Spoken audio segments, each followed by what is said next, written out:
click it now. I'm going to check it's running, and then I'm going to run. Because otherwise... Anyway, to answer the question you asked me 10 minutes ago, Matt. Yes. Be aware that you're live, though, Chris. No, it's fine. It's a PR company. I'm going in next Friday for a sort of trial. We'll see how it goes, but I have a really good feeling about it. Good. Well, I hope that it works out well for you, because I know that's more along the lines of what you hope to be doing. I long live for the day I get to quit my part-time job. Oh, yeah. Guys, I'm just going to go turn the light off that's in the corner of my room, unless it makes it look worse. Actually, it might make it look worse. I'll go try. Back in a minute. All right. You can watch me tootle across. Good evening, chat room. We're covered up by the car at this point, aren't we?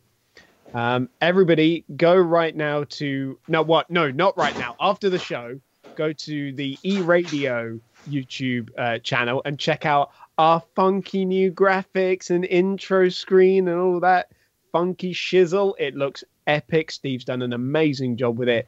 So go and check it out. Yes, and I can tell him that the reason the lower third didn't show up was primarily because I had it stacked in the wrong order, not because it wasn't there. So that's on me. Oh, I'm wow. Bad person. As a part-time job with gas fitter. It's funny because my boiler. No, that was funny. That sounded really sarky, didn't it? They do enjoy taking the stuffing out of you for that backdrop. Jolly Japers, the chat room, aren't they? I'm telling you, I was able to put mine up with some tape and some old tomato steaks. I'm convinced you could do the same. But you need the computer to run it, so fair enough. This is true. Yeah. No, you don't. Yeah, well, I don't know. You'd have to... It probably won't, to be honest. It struggles to go through video editing a lot of the time. Yeah, no, I think. But if I get this job, I get a shiny new MacBook. So, ooh. Well, maybe not new, but new to me, and so that's all that matters. Right then. Okay, all good. Oh yeah. Yeah. Well, you've got stuff for Benata too. What's the deal with Lauren Meckies? Did he officially get a new title yet? Don't think so. There were like some rumors about him moving upwards too, but those haven't been confirmed to the best of my knowledge. And do we have confirmation of Verline being what was going to be development driver? Yeah, development driver. Yeah. Is that confirmed or is it still? No, he is. All right. Hey everyone. Sorry, we got Botas, and I have some more news as to why McLaren sucked so bad this year. Botas. Oh, can we talk about Botas's new beard?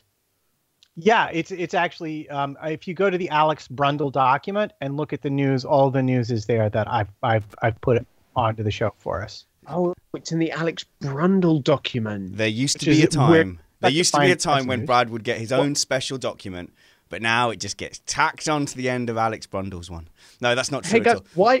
Why might we have an Alex Brundle folder, you might ask? Well, we might have done a recent show with him, etc., etc. Well, that's already released. Plugging. That's released. Yeah. Oh, right, I know, I'm plugging it again. Follow the lead, man. Jeez. Right, I don't want to say this, like, it sounds like I'm saying it in surprise, but I'm not. But Alex Brundle is very good at being on a video podcast, on a podcast. That shouldn't really be surprising, I suppose, but... No, I mean, the first one we did with him was fantastic, wasn't it? The one about sort of junior... Yeah, that was really good. Yeah, really good. Excellent show. He's got to be the best driver we've ever had on the show. Ouch. The best semi-professional. No. Right, okay. He's gonna hang up if you do that. I couldn't resist. You were just like going on so onanistically about Brundle. I felt bad for you. No. Do you know what it is? It's because he's not a podcaster and he's not like, got a medium, as it were. I know he's done commentary and stuff. So for him to just jump on in an environment where he doesn't really know us that well and be that forthcoming and generous, I was just really impressed. That's all. Just really impressed. That's all. All right. And it's cool. But here we have the original, the ground zero of Missed Apex expert drivers, Bradley Philpot.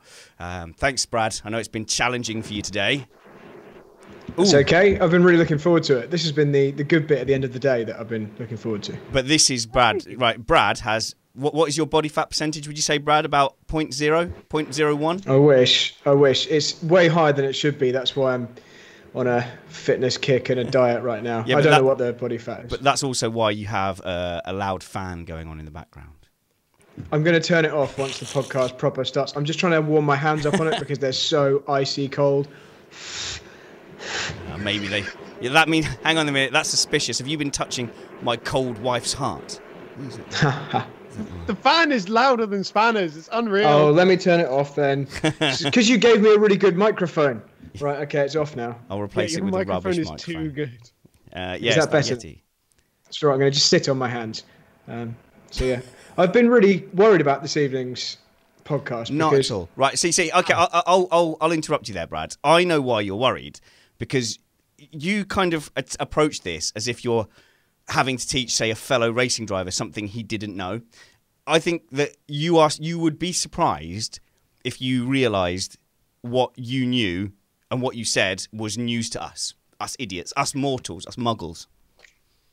That may be the case, but there will, I'm sure, be people who also really know what they're talking about listening, because you cater to a broad audience. And I want to make sure that the detail is absolutely right for those people too. That's true. Yeah, we'll do. Basically, I don't want to look stupid. No, what it really is there's so much detail that you could go into and so many ways you could approach this topic we're going to talk about. Yeah. That I want to make sure I talk about it in a way which each thing follows from the previous thing. I've got a plan with your mic. Could you turn the gain down a touch? Gain. Yeah, and we'll try and cut out some of that background noise. So, hello, live chat room. I recognise some of your names. And, Is hello. that better? Yeah, it's a little bit. The gain is turned down now. Yeah, I'll just have to get rid of that fan in post-production. That is your... I can't do anything about it. It's just this big computer down here. Yeah. Yeah, it's a gaming machine. It's not a studio machine. Actually, it's an easy thing. You can buy a couple of 1x1 panels of acoustic foam and just wall it off from the direction of the microphone. Because I know where it sits. It sits behind your rig. Yeah. So you could just make a little acoustic foam wall and put it between the computer and the microphone, and that hopefully would do the trick. Tell you what, guys, having a bit of IPA. This is not an advert. Who would pay me to show off what beer I'm having? This is a Tesco special, pale ale. So cheers, guys. I've had a trying day. Brad's had a trying day. Matt is a professional musician, so he thinks everything's difficult. Chris is essentially jobless and homeless, so every day's a struggle for him. But cheers, Skull. I hope you enjoy our little show. We should have like reverse sponsorship though. Get all the other brands for us to say bad things about one specific rival. You know the best thing about... Sorry, I was just going to say the best thing about this podcast tonight is that I don't have to revise a race result and all the things that happened in a race. This is it's just your core knowledge, so that's cool. Yeah. Yeah, I like it too. All right, that's cool. Right, what I need to do is Chris and Brad, if you could just sort of go quiet or go on mute or some such thing. And Matt, if you could just tell me what it is that you plan to have for your evening meal. Well, you'll be happy to know that the wife does the vast majority of the cooking, and as such, it looks like we're having fish of some kind for dinner tonight. And we've had a suggestion for Brad. Yeah, don't answer, Brad. That he just lay off the leg exercises just like Rosberg. Ah, there we go. All right, cool. Well, Brad, that shuffling around is triggering your mic, so I just need to wait until you are silent again. And then we'll get going. Guys, if the show only runs 40 minutes, 45 minutes, that's not a disaster. Because I know you've got to go anyway, Matt. Yeah, it's not as tragic because my rehearsal after my lesson isn't happening tonight. So I can be a bit later for the lesson. But I don't want to be too late because the child has a math final on Friday. And guess who's been put in charge of overseeing the study? Well, if it's not you, it's a weird story. So I'm going to guess you. You are so clever that way. I'm very impressed. Yeah, it is indeed me. So I have to be available at a reasonable time to help cope with the massive stress of a first real final she's going to take. All right, then. Let's go. Could we not just get rid of the man making the noise? Oh, that's Chris that said that. All right, here we go. You are listening to Missed Apex Podcast. We live F1. Raise your hand if you can hear me. Yeah, your video's just completely screwed. Just kill that, please. If the video looks fine to you, raise your hand. You just completely, like, crapped out. It's fine for us. Yeah, we can both see and Stream's hear him gone absolutely perfectly. Stream's gone down, though. All right, well.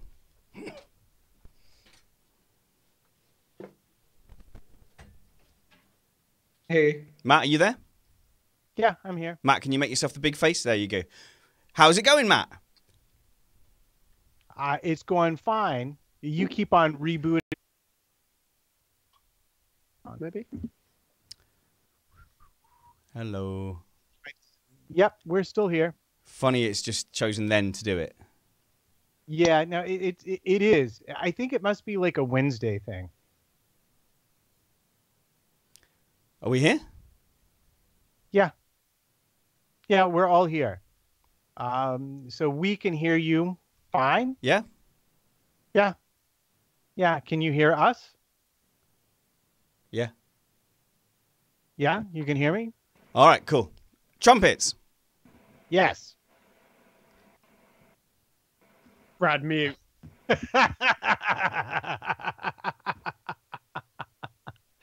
Oh my goodness.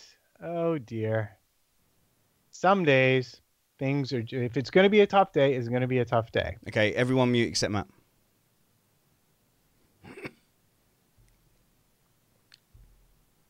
Yeah, Matt, say things.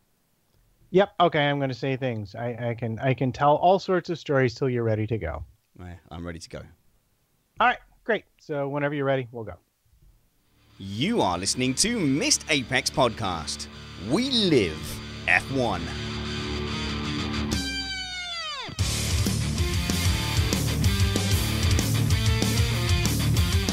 Welcome to Missed Apex Podcast. I'm your host, Richard Spanners Ready.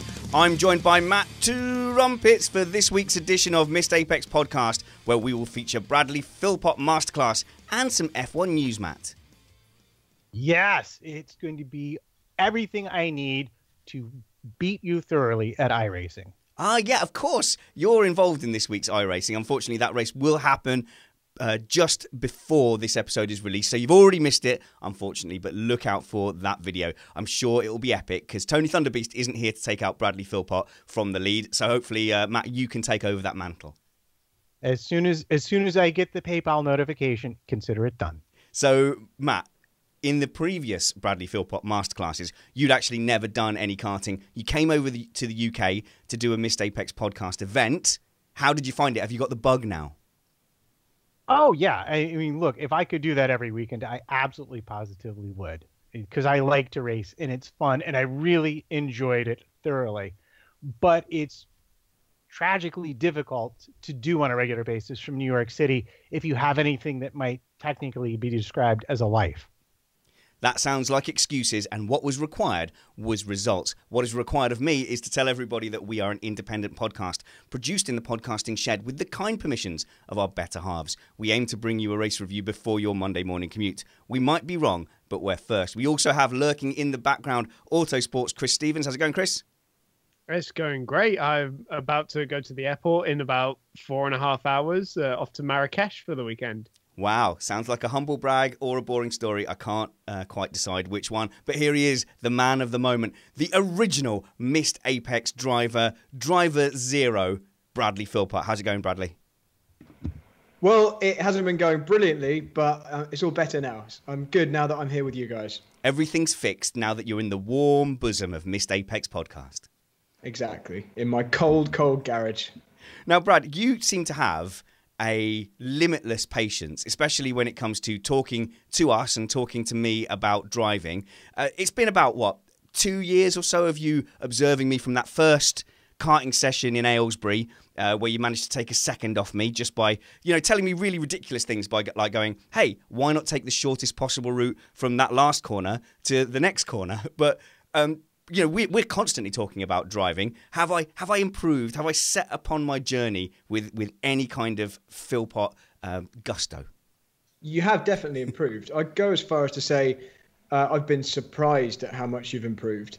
The only blot on your copybook is that Chris was quicker than you when you guys went to Alex Brundle's simulator event.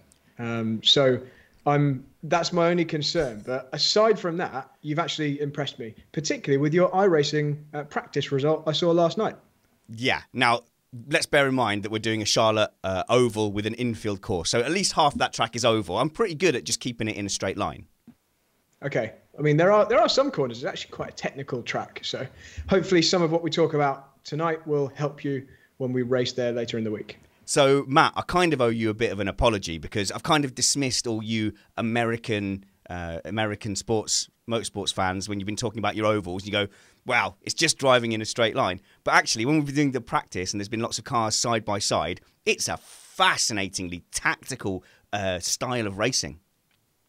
Yeah, it is. And once you begin to get on top of it a little bit, as with any motorsport, you can just get sucked into the narrative. And the way they use air and aerodynamics is entirely different to Formula One. So it is a different thing, a different beast. So because we've got this infield road section that goes out onto the oval, I know, for example, as long as I hang on within a second of that guy, I'm going to have a full go around the oval to just sit in his slipstream and catch all the way up to him. And there's lots of situations as well where you go, oh, actually, I've got the slipstream, but I don't want to overtake here because, you know, it's almost like waiting for the DRS. You know, before you get onto the oval section, you're thinking, oh, actually, I could do with being in third place before we go there. Yeah, it's true. You have to think far, far ahead in order to advance tactically in the race. Right then. So let's get on to, well, I like to say it's Bradley Philpot's masterclass. Really, I'm just using it for my own selfish reasons. So I think, Brad, there's three kind of aims, if you like, of what we're trying to do here. We're trying to go through the basics because I think there's a lot of people who just watch it, maybe watch it just for the crashes or just watch it just for the style of it or because they like hearing loud cars. You would be surprised, I think, Brad, with the things you think are simple that people either don't know or they just don't actively think about. Yeah, and you've really highlighted that to me because we've had some conversations, even in the recent past, where I've maybe not necessarily just used spanners, so I won't single you out, but where someone in our group has said something along the lines of, yeah, but, you know, why did the left front tyre lock? And I've just sat there thinking, are they actually asking that, or are they just being silly? So, yeah, I agree. I'm sure there are things that I just take for granted that people just understand. So hopefully we will get everybody that's listening to this today onto more of a level playing field in understanding this particular topic tonight. But it's not just that, say, we didn't know it. It's just because, you know, during the day we're thinking about turning spanners, about accounting, about selling clothes. A great example we had recently was where I was just like, hey, a prototype LMP cars, front-wheel drive or rear-wheel drive. Now, if I'd have had to have guessed at the time, I might have said, probably rear-wheel drive. But I'd not thought about it. But to you, that was disgusting that I didn't know that. Yeah, you're right. I'm really sorry. I shouldn't have been so... I wasn't trying to be mean, but in my world, that's like knowing when you leave your house, you know, which side of the house is my garage? You know, it's just like sorry, I was just thinking of a very well easily obvious example because I'm sat in a garage. But yeah, my aim here with these masterclasses is to fill people in with these things that the people in the driving world just take for granted. So let's bring everyone up to speed. Good. So yeah, so there's the basics, but there's also what I personally can do as a karter when we do our events and, you know, when I just go out and race a random session and as a sim driver as well. But also we want to understand as viewers what the experts are doing. So when things happen on track, it's nice if we can relate that. In tennis, you know, it's much more obvious. He hit it out. That's why he made a mistake, or he slipped. That's why he made a mistake. We can't always see the magic going on in the car.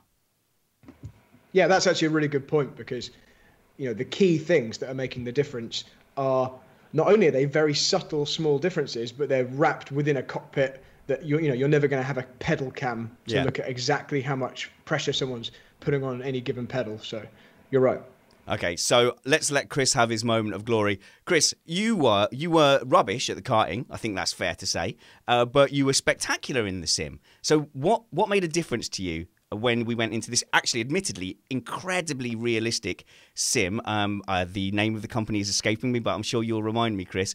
We were actually sitting in the body of an old touring car with this big projection filling the entire view through the windscreen and the side mirrors, and in that environment, you suddenly came to life. Yeah, it was when we went to GTS racing simulations in Uxbridge. That's the one. The screen, it was a full 180-degree enclosure, and that chassis was actually a British touring car. I think it was a Vauxhall that Alex actually tested at one point. I forget the specific name of the chassis, but a really incredible experience. I think you had the same issue that I have when I'm karting, which is I have no confidence in a go-kart. I don't trust them. And I think you didn't quite trust the car that we were driving, because the first thing Alex said to me when I sat down after you did your run was, if you have more confidence in the high-speed corners, you'll absolutely smash him. To me, it was like Polar Express, where it was so realistic. You've not seen Polar Express, where it's so realistic, but not quite. There was like an uncanny valley kind of thing going on. But let's start with you, Brad. I think one of the most important things as an F1 podcast is how we perceive what's going on track. Now, I have heard you complaining about the graphics and the mismatch in the F1 live feed between the graphics and the sound. But I never appreciated it until I tried to start taking some of the sim driving seriously. I know that's something that you've been kind of screaming at us for.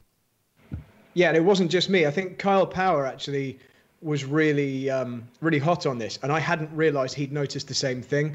But yeah, for a while now, I've noticed that during some of the onboards in Formula One, when you watch the onboard camera, it's obvious that the sound isn't synced with the picture. It's significantly out, to the point where you can hear the car change gear and the driver's finger isn't clicking the paddle, or vice versa. He is clicking the paddle but it's not changing gear. But really the most obvious ones for me are when they brake, but the engine note's still rising. There's these things that in my mind are connected. Deceleration is connected with the engine note dropping, and obviously downshift, and that wasn't happening. There was just this little disconnect. And what it made it look like was that some drivers, I think I was watching Hamilton around Monaco, it made it look like he was carrying way more speed into the corners than he actually was, because it sounded like he was flat out, like past some of the apexes, which he wasn't. It was so anyway, I don't know why this is. I think you came up with a bit of a suggestion of why this might be the case. Well, no, not why they do it, but just how it changed the perception of what was going on track with me. So for a few seasons now, when I've been trying to get faster in a kart and get faster in a sim, I've always felt like, don't get greedy into the corner. And then, especially with a go-kart and MX-5s, there's a lot of times, and we'll talk about this later, where you are trying to be accelerating through the apex, having already sorted out your speed beforehand.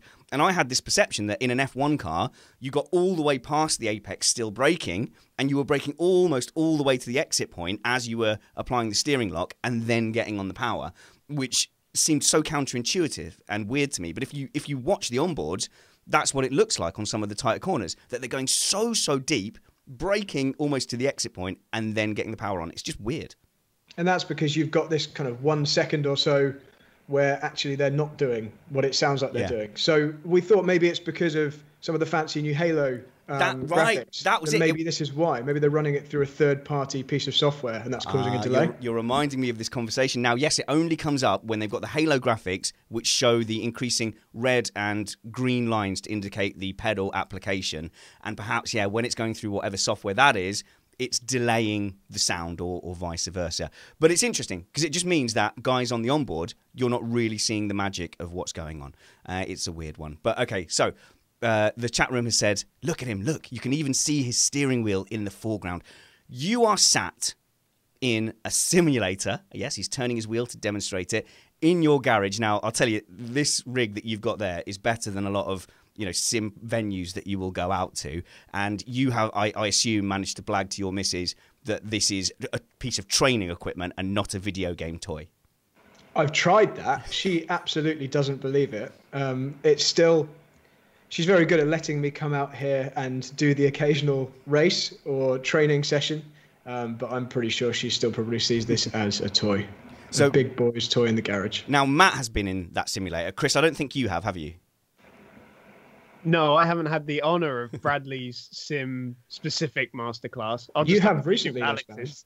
Yeah, I have recently. And what I was going to say is the feel of your sim is much more like the Uxbridge simulator that we were in, as in really heavy steering, really heavy braking, than, say, your average G29 or what I was using recently, Fanatec CSR sim wheel. Like, you've set it up with very heavy steering, very heavy braking, so that you can get good feel.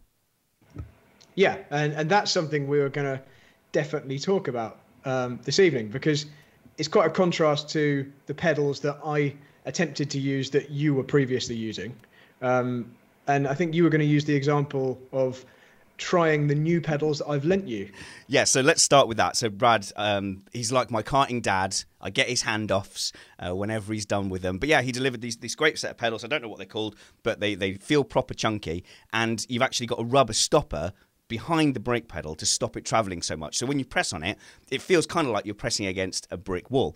And the first time I pressed that brake pedal, because I'm sat here on an office swivel chair, instead of applying any braking force, I registered just a little blip of braking force, but mostly I just flew backwards.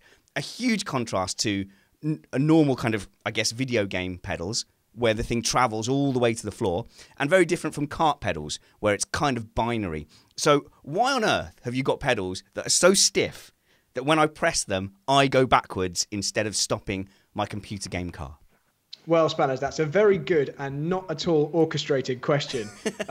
So this is something that's really common. You'll hear a lot about how hard the pedals are in a Formula One car, how many kilos of force drivers are having to put through the brake pedal. It's quite a common thing that's talked about on the commentary. And quite simply, the reason that a racing car brake pedal is as firm as it is, it's as stiff as it is because humans are better at judging and then replicating how much pressure they apply to something than they are at how far they're moving something. So quite simply, if you were to give someone a squishy brake pedal with lots of travel and ask them to move it to a certain position and then do that over and over again, and then you measured how far they pressed it, they wouldn't be anything like as accurate as they would be if you gave them a really firm pedal that didn't move very much and really resisted their pressure. And they'd be able to much more accurately replicate that same amount of hard pressure they were applying. I've had a loose experience of this in a simulator at the Autosport show a few years ago, where it was very much an F1 sim. It even had kind of pressure pads in the harnesses to try and replicate the feeling of G-force. But I tried as I might on that brake pedal, I was barely, pressing the thing. Maybe it was even using 50% of the actual braking power. And I stupidly was using the pressure from my ankle, whereas I believe you're actually supposed to use it kind of your whole leg to stamp on there. Is that right, Brad? Oh, really? Yeah. Yeah, kind of depending on how hard the pedal is. But then this is one of those things that you will have struggled with that because it's not something you're used to. But ultimately, once you get good with that, once you get used to that system, you'll be better than you ever could have been with a squishy kind of pedal.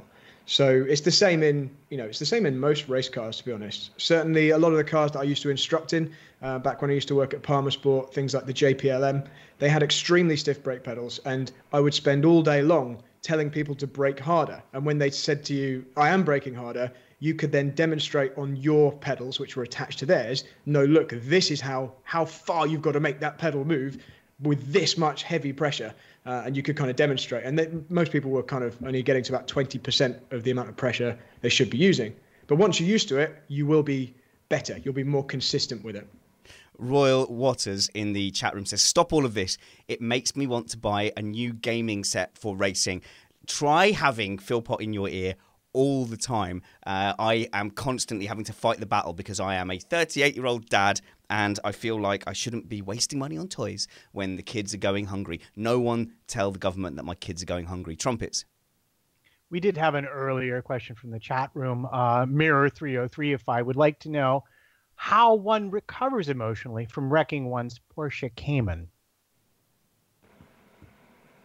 How one recovers from wrecking one's Porsche Cayman. I'm not quite sure what that's referring to. I think he means the Porsche Cayman you wrecked. I've never wrecked a Porsche. No, you Cayman, hit or any a other Porsche. I assume Oh! he meant his own on a Oh, track. I mean, But yeah. I mean, I've hit a Porsche, but it wasn't a Cayman. I hit a 911 GT3 last year, although he did deviate from the lane system, so that can be discussed another time. The controversial Bradley Philpot lane session. I have to say that the chat room are very pleased. Mark Greenhouse says, wow, I totally learned something just then. See, and I bet, Brad, that you would have thought that all that stuff was super obvious. Usman Salim says, Philpot equals wisdom. You can join the live chat room by going to YouTube and searching for Missed Apex Podcast. Why not click subscribe there as well? Hello to Jan, who says, Spanners, first time joining the live stream as well. Now, he answered what I say often, which is I say, come and DM me anytime on Facebook by searching Spanners Ready, or on Twitter by also searching Spanners Ready. Always happy to chat to people. All right, Philpot, let's talk about your rig, because yours isn't actually a spring of any kind. There's zero travel. You've actually just got a pressure pad. Yeah, so I've got something. Now, I'm not going to get too technical because I'm certainly not an expert on how the electronics work, but I've got something called a load cell, which basically more accurately represents how a hydraulic real-life brake pedal would apply the force to the discs through the pads. So rather than having a really stiff spring or a rubber block like the pedals that I donated to you, this has a very firm pedal with a small amount of travel that really does feel just like a lot of race car brakes that I've used. But it really allows me to accurately brake and trail the brakes into various corners when I'm using the sim. And I've seen an instant increase or improvement in my consistency and a small improvement in my best lap times as well, in things like single seaters where it's really important to have that firm brake pedal. But one thing we haven't really spoken about, Spanners, is why you need to be accurate, or why it's necessarily such a good thing to be able to judge that pressure accurately. Yeah, and we will get into the mechanics of going into a corner. We are, of course, covering some F1 news today. You can always keep up with us as well by following at Missed Apex F1. But Brad, would you say then that, because I know you go online and you probably race in all the top splits of the iRacing categories and stuff like that, you big show off, you are saying that you can sit and buy kit that makes you faster, somebody who knows how to drive a car is probably about as well as it can be driven. Should I feel disheartened in my shed and my clamping things onto the desk? Am I really missing out? What sort of performance are we talking about between, pedals that travel a lot and my Argos set of steering wheels? So I think the first thing to say is the kind of kit you've got there in your shed is not, apart from the frame, because I know you don't have a sim frame, but the wheel and pedals you're using are exactly the same as what I was using up until about 6 months ago. And in fact, the pedals are what I was using about 2 weeks ago. So they're certainly very good for, how do I put this, for someone of your level. And you're far too kind to me, flattering about what splits I'm in. I'm not actually that good. I'm still a kind of novice when it comes to something like iRacing. But I get to knock about in some of the half-decent races occasionally. But yes, you're right. You can buy kit that makes you better. But the way I look at it is this. I've grown up racing real stuff. I've done, obviously, simulators and computer games weren't, I'm quite old now, they weren't as good as they are now as I've gone through my formative years. So the majority of my experience that I rely on when I drive in real life and on the sim comes from learning in real life. So the more accurately I can get my little pod here to represent real life, the more accurately, the more naturally I can then drive, and then I just seem to get faster. And I had a real good example today, actually, in the series I'm racing in online. They've repeated the same track as they went to at one point last year, and I am now miles faster than I was last year, and I'm not re-driving it any differently. It's just my kit is allowing me to express how I want to drive a little bit more easily, but I'm still not, I'm still not the fastest out there on iRacing for sure. And that is, that's a sim. So that's not what you grew up in. We take for granted, to be fair, don't we, Matt? We take for granted that we've just got Bradley Philpot in our ear. He's going to natter away to us. He's going to give us advice. I mean, we forget this bloke's like a actual racing car driver. I know it's very intimidating, especially when he invites you over, sticks you in that thing, and then just kind of wanders around and peers at you occasionally without saying. Now, you came up through the system as many sort of kids do, trying to get as far as you can, but you're not a fancy billionaire. But you've certainly driven single-seaters that are very fast, and you are racing in a competitive series now. Go on, tell us a little bit about it, Brad. Give us a bit of a potted history of Philpot. Yeah, okay. So I raced a little bit of indoor karting when I was kind of 8-9 years old, just testing the waters. I had family members who were interested in motorsport and were involved in motorsport in kind of low-level ways, making clothing and that kind of thing. And then I was fortunate to be bought a cadet go-kart, so it was known as a Coma cadet. So we didn't know how to run it. I had no idea how you're supposed to set it up, but I had a lovely little cadet kart and a nice race suit when I was kind of 10 years old. Coveralls. Raced that until I was 12, and just at kind of club level, I wasn't doing national championships. We were running out of a small trailer. It's the same old story that you hear a lot of the time. And when we got to the next kind of step, we couldn't afford to continue, so we basically just stopped. I got to the point where I'd move into senior karting, and I just stopped. And I then basically just did some indoor karting sporadically whilst I was an early teen, until the point where I could get a part-time job and then pay for myself to do a bit more, and then until the point where Egg were offering me a loan, and I then took out a nice big £10,000 loan because it was tempting, and bought myself a brand new go-kart again and all the kit to go with it, and began karting again.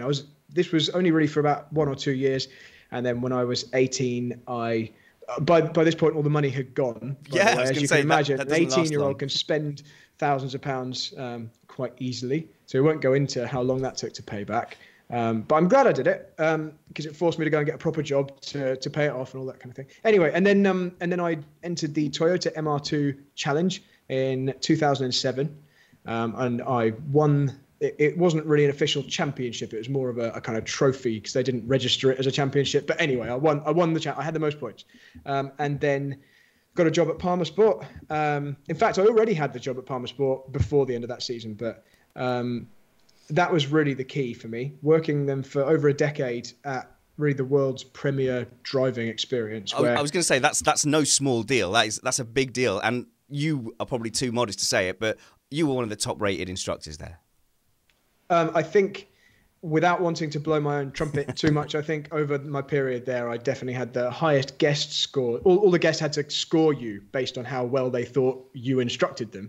And obviously, not that they really know what they're talking about, but if they like you, they score you well. And I think I had the highest average score certainly over a 10-year period, and got to instruct lots of people like royalty and all that kind of thing. But anyway, the key thing is that I was out in a race car every single day, all different types, front-wheel drive, rear-wheel drive, never four-wheel drive, but on sticky slicks, lots of downforce occasionally. And that then brought other opportunities because our track was run by Motorsport Vision, who run the majority of the tracks in the UK. I got to know people like Jonathan Palmer, or Jolene's dad, and all the various other people who were kind of going through similar young race careers, and always getting to compare yourself to them, that kind of thing. And through that, I was afforded the opportunity to do the test driving for British Formula 3, where Motorsport Vision took that over in, what year would they have done? Oh, God, I can't remember. A few years ago now. But anyway, I got to drive the Formula 4 car. Yeah, which then became the Formula. I've actually got a picture of it. I'm looking at it on the wall right now, which is very nice. And my friend took that for me. Yeah, and anyway, and then did a Peugeot competition. God, we're just doing my whole career, aren't we? And then won a scholarship to race for Peugeot. Finished on the podium in the Nürburgring 24 Hours, won the Race of Champions factor thing, blah, blah, blah, blah, blah, all the way to now, won the VLN SP2T championship. Well, tell you what, Sorry, this wasn't supposed to be about me. No, it is about you. It is about you because I want people to know why they should listen to you. And I don't think we're going to skip past that Race of Champions thing because it's been enough time now that it's settled in your brain, that magnificent weekend. But first of all, we're going to talk about a bit of breaking news. What do you reckon, Matt? Is it time to talk about the big breaking story of the week? Yeah, why not? Big dirty news.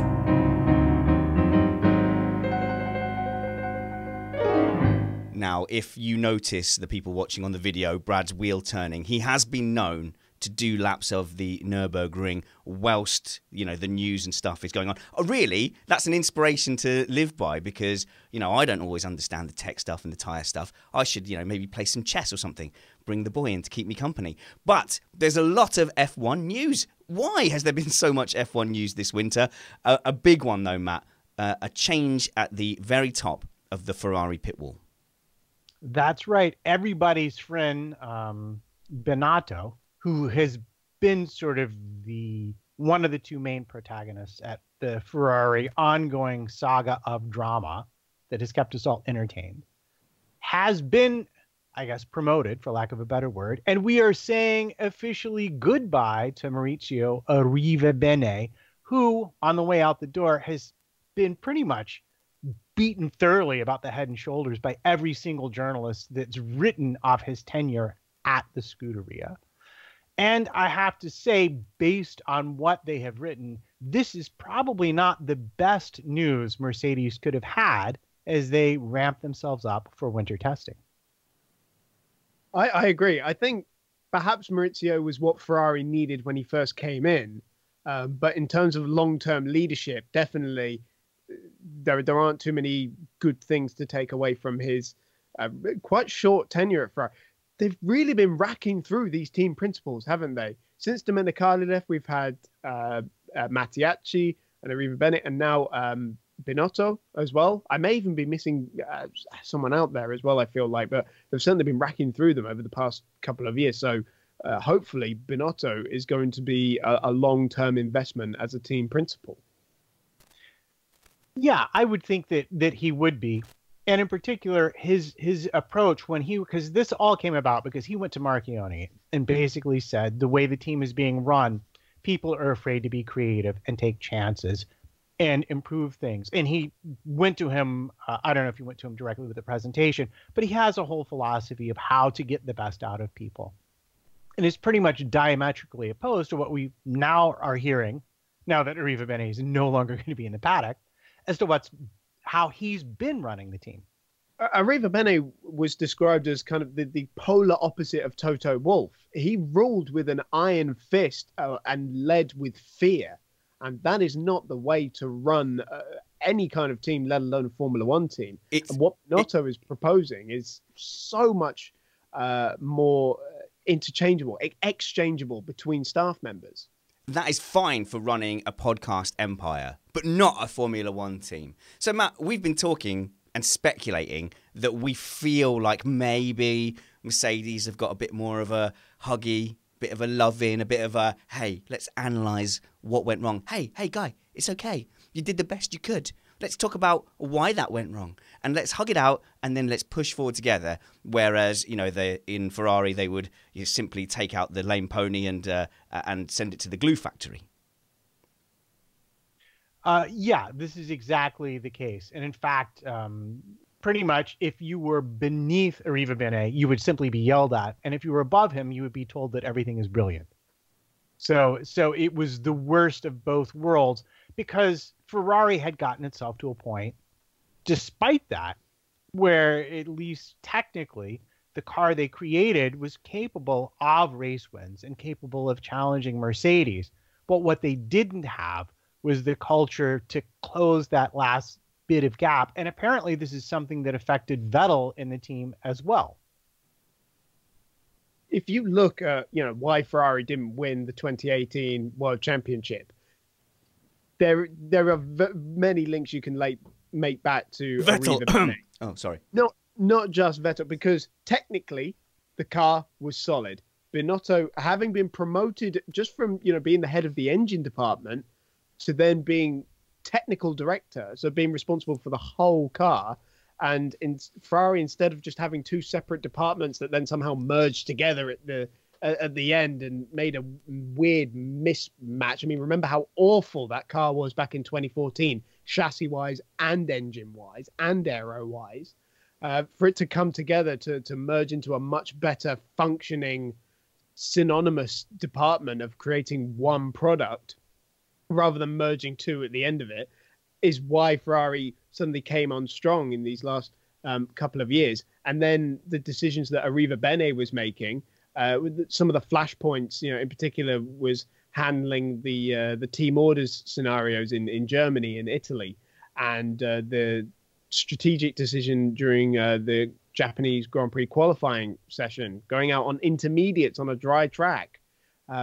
All those kind of things that you can link back to him are things that really failed them. There are obviously other things in there as well, but removing that element and putting somebody like Binotto in charge is going to be a really, really good thing. Because, like I said, it's not the first time he's been, pushed up and really, really delivered. Trumpets. Is there anything we can read into the relationship between Sebastian Vettel and Arriva Bene? And might that change? Because I don't keep up with the news as much as you do, but the sense was that there was some friction there. Yeah, I think there was a lot of friction there. And I can remember Arriva Bene saying that Vettel should stop trying to run the team. So that's it. Clearly there were some differences of opinion. He was trying to, do the strategy and everything from the cockpit. And in fact, there was quite a lot of pundits saying, why is Sebastian Vettel trying to manage the team from the cockpit? And things like that. If you've got an alpha male in charge, that doesn't always sit well, because you sit there and go, oh, Vettel thinks he's running it from the cockpit, does he? Right, I'll show him a thing or two. So just go round the room. Do we think then, let's say that the technical aspects remain on a kind of similar trajectory as 2018. All we're changing really is Arriva Bene for Binotto. In fact, should we just say, let's rerun the 2018 season with this managerial change, Chris? Does that make a difference to the outcome? I think it does, because I don't think somebody like Binotto would end up approving the upgrades. Remember, the big upgrade package actually made the car slower. Now, there's obviously issues in the system there, not just Arriva Bene, but of course he's the one who gets the final say on everything.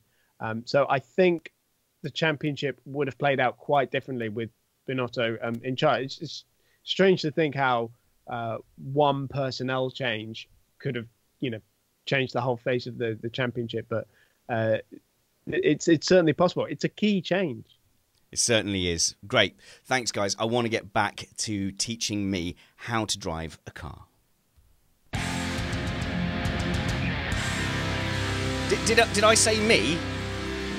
Might have to edit out that Freudian slip there. I mean, you listeners. It's all about you people who tune in to listen to us, especially those of you who support us at patreon.com/Missed Apex. I've got a save the date for you guys. I can't announce anything official yet, but it is go-karting, and it is on the 20th of April. That's Easter Saturday, and it is going to be in the area north of London.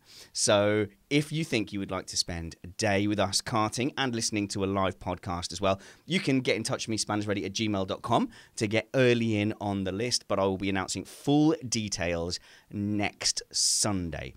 So that will be, I'm losing my dates now, but that I think will be the 13th, the 20th. The 20th of this month, I will announce exactly what we're up to. So I hope you can come and join us there. Bradley Philpot, let's get back to you. You're going to teach us to drive, but we can't go too far without asking you about, your moment on telly and everything. Where, how on earth did you end up turning a wheel against the likes of Sebastian Vettel in the Race of Champions? Because no offense to you, but as far as I'm aware, you are not a champion in a World Series. How did you sneak in? Is this like the time that you pretended to be a Renault driver? No, that was Jordan driver, actually. But they were yellow, weren't they? I can't remember the very initial thing that got me onto that whole Race of Champions steamroller. But I think it must have been a competition that was made public in some way. Maybe they advertised it on Facebook. And you basically had to make a short video showing your career and why you think you should be a wild card at the Race of Champions. And the plan was that if you eventually won, if your video was judged to get in the top 10, and then out of those top 10 videos you were voted the top one, one of the top two, and then out of the top two you won the head-to-head shootout, you get to race in the skills challenge element of the Race of Champions. So it was kind of like the sideshow. And that all went really well. I made a little video. I managed to get the most public votes, which was, I think it was like 50,000. It was something crazy. I worked my behind I'm off. trying to think of a behind. That's a safe for work word. I worked that off to try and get as many votes as possible, and then got through to the final, won the head-to-head shootout. So that's where that all came about. But then Jorge Lorenzo, who I believe I think he rides motorbikes. I don't really know much about them. No, but he not hurt important. himself at a party or something. So I got his spot in the main Race of Champions. So that was just very lucky, basically. Have you got any great takeaways from that? Because that is back in a time where there was a lot of Formula One drivers in there. Of course, now they're all a little bit, I think a bit nervous after Pascal Wehrlein hurt himself. You don't see them there so much. But at that time, I mean, you had Daniel Ricciardo there, Jenson Button, all sorts of characters. David Coulthard racing a lot, and of course Sebastian Vettel. Yeah, so takeaways would be most of the guys are really nice and down to earth. Vettel wasn't really, and I'm sure it's just because I was some randomer in the changing room that he had no idea who I was. But yeah, he wasn't like the most friendly, a bit frosty, but also super serious about what he was doing. He won the main event. And not the skills challenge. I beat him in that famously. You might have seen the pictures. But in the main event, he won, and he was just so methodical about his preparation. He was the only driver out of everyone that was out, like walking the track in the morning, like looking at the tarmac, and just really, really taking it seriously. I'd say the only driver except for me. Obviously, I was doing all that too because I really, really cared. Should have just winged it. All right, let's get back to a bit of driving. So we started touching upon trail braking. Now, I have to admit to you that a lot of the time, even though I have explored trail braking, I'm very binary. Like a lot of people, when they jump in a sim or a go-kart, I will get to the corner and I will apply the brake pretty much in a straight line, because once you start turning and braking, things get real tricky. And then when I get to the point where I think that I can get away with stamping on the throttle again, that's when I get back on it. So I'm pretty much braking in a straight line, looking for the apex, thinking I'm probably not going too fast now, so I can get back on it and go around. And if you can do that smoothly enough, you can kind of, you get around. Obviously, that's not the fastest way to get around. Can you tell me what trail braking is? And it's not something you do every corner, but it is something that you have to do to be fast. Yeah, finally we get into the meaty stuff. This is what I've been looking forward to. So trail braking is basically extending the braking zone into a corner, quite simply. And there's a number of different ways to do it. But first of all, the reason you would do that, it might sound completely obvious or it might not. The further you can extend your braking zone into the corner, the longer you're on the throttle for, basically. You can brake later. If you imagine a corner has a point at which you have to be going the minimum speed. So say, for example, if we just take a random corner, the minimum speed you need to get down to in order to stay on the racing line and make the apex is, for example, 30 miles per hour. But it's not 30 miles per hour at the corner entry, and it's not 30 miles per hour halfway into the entry. It's only at that one specific point. So there's no point slowing down to that minimum speed any earlier than you absolutely have to. And so you're going to trail the brakes in order to maintain the highest possible speed until right at the moment where you need to achieve that minimum speed. You're right, though. You don't have to do it on every corner, because some corners, as you find a lot with the Mazda you're racing on iRacing, some corners you actually want to get on the power before the apex. So, for example, a more open, quick corner, you might not brake at all. You might just have a lift in order to achieve the speed you need to get through a corner. But a lot of corners, you do need to trail the brakes. And I'm going to try and use a couple of examples from Formula One so people can understand the type of place where you'd be doing this. Okay, yeah. Let's hear your examples first then. So the first one that sprung to mind is the first couple of corners at Suzuka. So you've got the downhill straight, like the main start-finish straight, and then the first corner kind of kinks to the right, and then it goes tighter to the right. And it's at some point in that second kink there where you need to get down to your lowest speed. And the technique that you do, the technique you'd employ as you drive into that corner is you probably stay on the power actually initially into the first part, because it's quite a gentle corner. And then you start braking, and you're trail braking now without any choice, because you're already in the corner and you've only just started braking in the corner. and then you'll maintain some pressure all the way until the car's slowed right down to the speed you want to achieve. And at that point, you're probably just about to get back on the power. So that's trailing the brakes into that corner. Sorry, Spanish, you have a question? I just want to check, because I'm looking, there's other blank faces on the panel as well, that I'm getting this trail braking thing right. Is that, so to not trail brake would just be to brake as hard as I can, obviously trying without locking it. And then when I think I've slowed down enough, lift off and then put the accelerator on. The trail braking means that, so I will brake as hard as I can, but the part where I turn into the corner and the part where I'm still on the brake will intersect. Now I'm not still flat on the brake as I'm starting to turn. I kind of have to somehow magically know how much brake pressure to release as I'm giving it a little bit of steering lock. Yeah, this is perfect. So actually, thanks very much for leading me into this, Spanners, because this allows us to talk about exactly what you're doing with the brakes. You're right. You approach most corners down a straight and you brake at the hardest you possibly can in a straight line. That way the weight is uniform across both front tyres, so both tyres are doing the same amount of work, and you can brake as hard as possible without locking up. So the maximum possible pressure you can apply just before you actually lock those front tyres. And if you're going in a dead straight line, they'll typically lock up together if they're going to.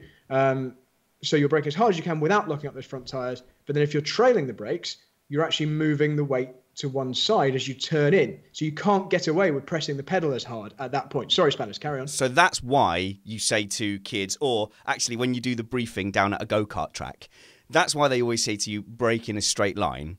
That is to do with, you know, the brakes and it being even. So if I brake in a straight line, there's no risk of locking it, or there's less risk of locking it because the forces are even.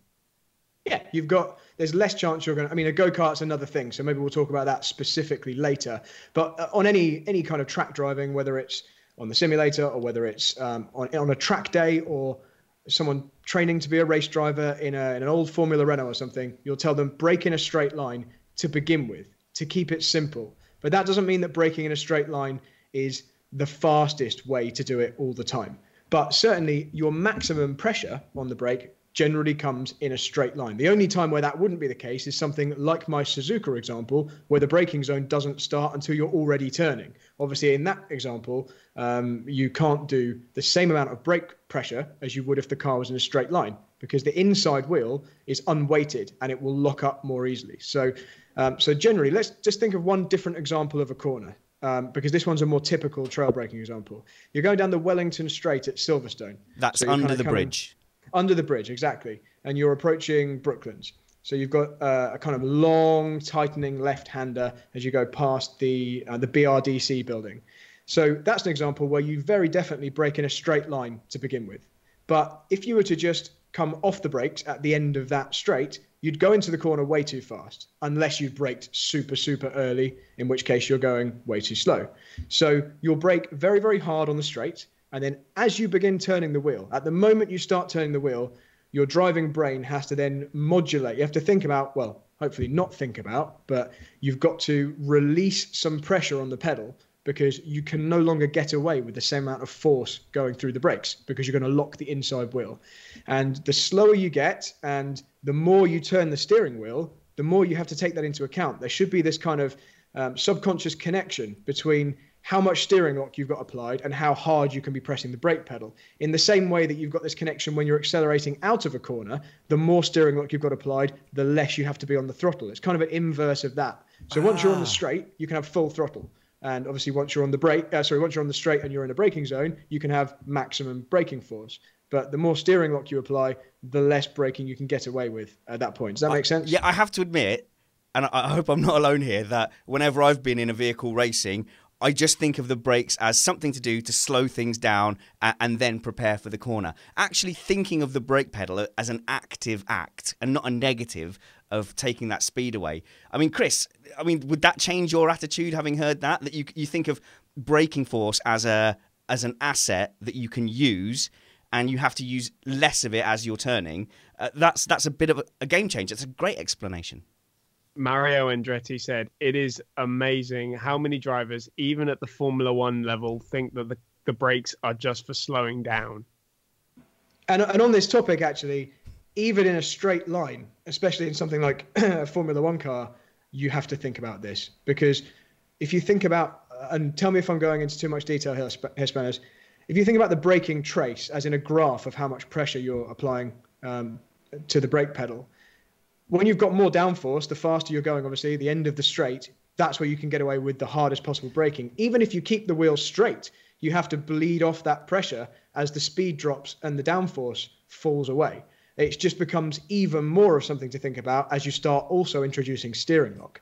That's not so much of an issue in a car without downforce. That really is typically a single-seater, high downforce car kind of style, where you go maximum brake and then immediately you bleed away on the brakes as the speed drops. But you have to kind of have this image in your mind of how much pressure I can apply when you're going faster, and obviously, and then when you start applying steering lock.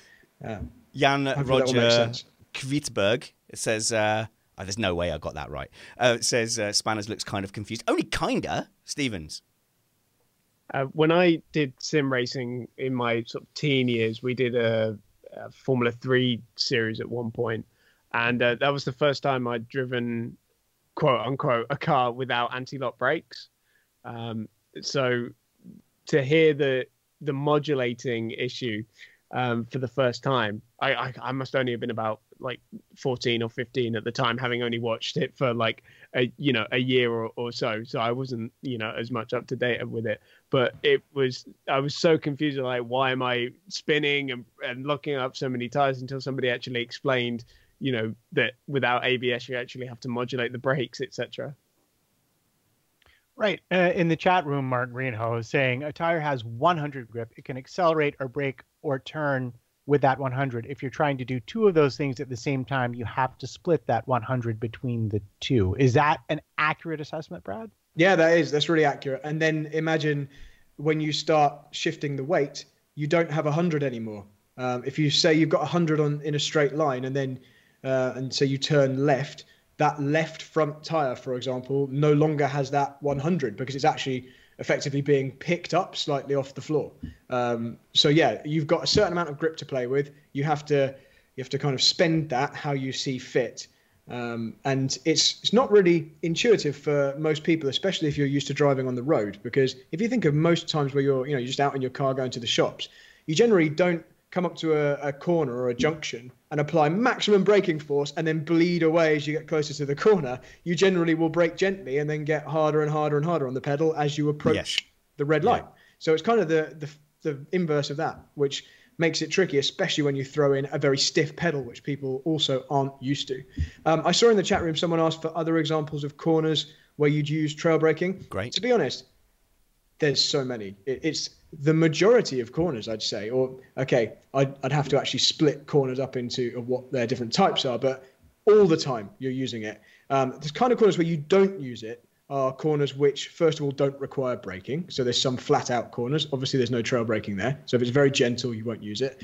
Quite often, 90-degree corners, you won't do very much trail braking. But even then, there tends to be a slight blend between the end of the braking zone and the beginning of the corner. It's pretty rare to come completely off the brakes and then turn, unless the corner is a full throttle corner, for example. But go on, Spanish. Well, here's why I often chicken out from doing it. And I have to say, I'm much more comfortable doing this in a go-kart than I am on a sim, i.e. extending the period I can accelerate by being on the brakes and turning at the same time. So I'm much more comfortable doing it with that.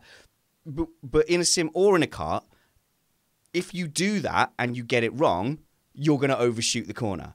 So for someone at a very amateur level like me, once I pick my braking point that's late and commit to turning in while braking, if I get that wrong, I'm either going to spin because I'm going too fast, or I'm going to miss the apex and someone's going to fly around the inside of me. Yeah, so if we're talking specifically about karts now, Spanners, did I get that right? You were just talking about... Oh, well, I was talking in general. It's the gamble I make when I pick my braking point. Yeah, so if it's not karts, then it's just something that you'll get used to over time, and the more driving you do, it'll just become something that's natural, because without even thinking about it, you'd want to brake later and later, and that kind of braking would just naturally tend to start blending into a corner, and you'd see, oh, I can get away with a bit more speed here, so maybe I can brake later or carry a bit more speed and brake in the corner. But if we briefly talk about go-karts, that will lead me into the kind of the next area here, unless anyone else wants to jump in before I talk about that. I tell you what we'll do. You say what you want to say. I want to speak to these guys about a touch of news as well, and then I want to finish up the show by talking about approaches to different types of corners, perhaps where we carry speed, what that even means. But be welcome. Please just go ahead. So you mentioned earlier that when you brake in a kart, it's a bit more binary, and actually in a go-kart, you don't tend to really do a whole lot of trail braking. And that's for one really big reason. And that's that the brakes only operate on the rear axle. So in the same way that in a car, if you only had a handbrake to slow you down, you probably wouldn't do a whole lot of trailing that handbrake in, because when it suddenly locks, when you get a lockup, unlike in most cars where it's generally the front tire that's going to lock, if the rear locks, it's going to snap and you'll lose a lot of time and obviously run really wide. Whereas a front lockup tends to just give you a little bit of understeer, which you can quite easily cure by just lifting a little bit off the brakes. So in a go-kart, you do tend to do braking in a straight line, off the brakes, and then turn in. It's more rare to trail the brakes in a kart. But that kind of gets us onto brake bias. And because you do see the rear wheels lock in a car, in a Formula One car sometimes. So if we get time, maybe let's touch upon what brake bias is and why you'd change that. Okay, then. I tell you what, we'll do that. But first of all, let's give Matt and Chris their opportunity to do their newsy thing, and let's assume it's going to be interesting. Big Dirty News.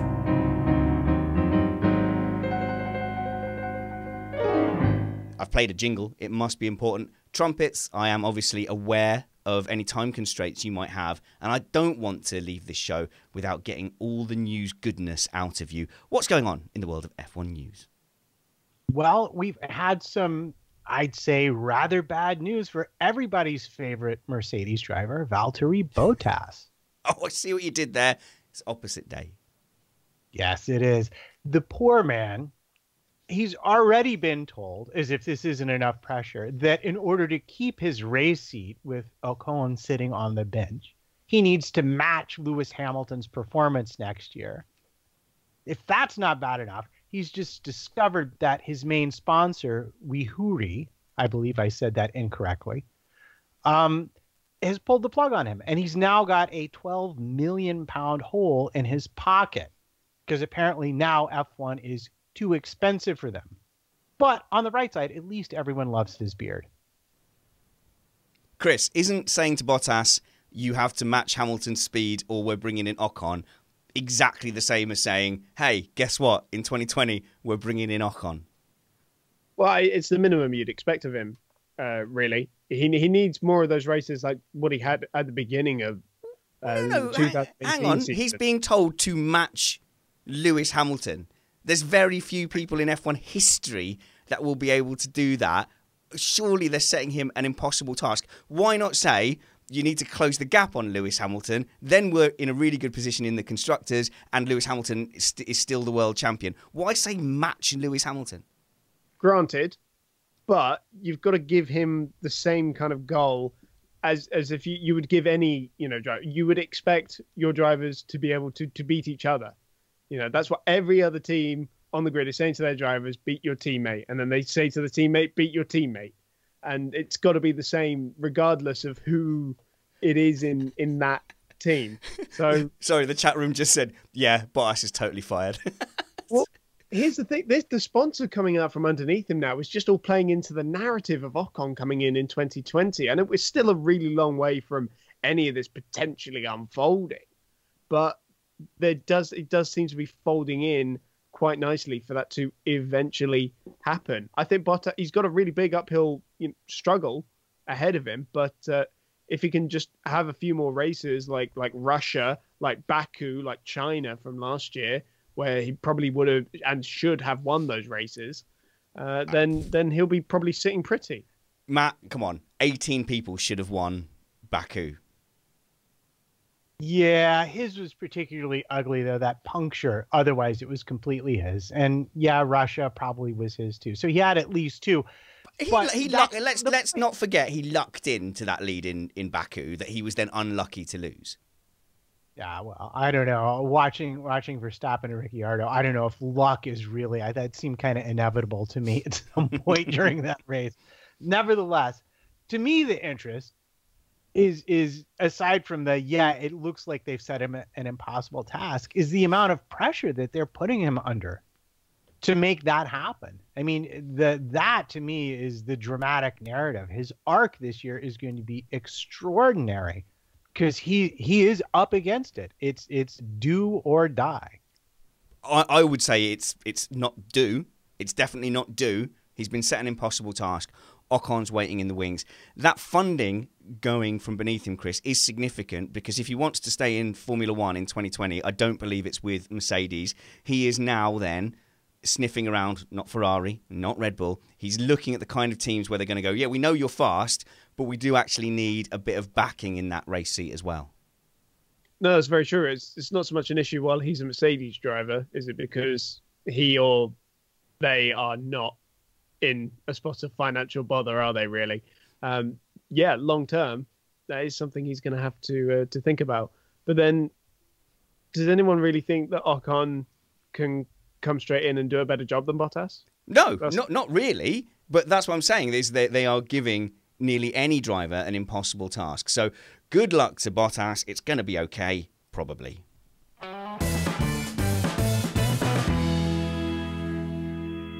Narrator voice. It wasn't okay. Let's get back to driving okay, though. So there's two topics I want to cover with you, Bradley Philpot. Well, we have your expert mind to pick apart here. Firstly, something that seems obvious to you, I'm sure, but a lot of times Paul di Resta or whoever on the commentary will say, oh, he's snatched the tyre there, he's locked up, he has unloaded one tyre or the other. That's not language that comes naturally to a retail manager or a salesman from Stoke.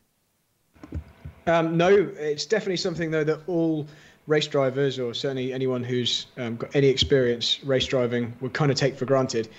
So a couple of those, you said snatched or locked a wheel. That, I think we probably generally know what that means.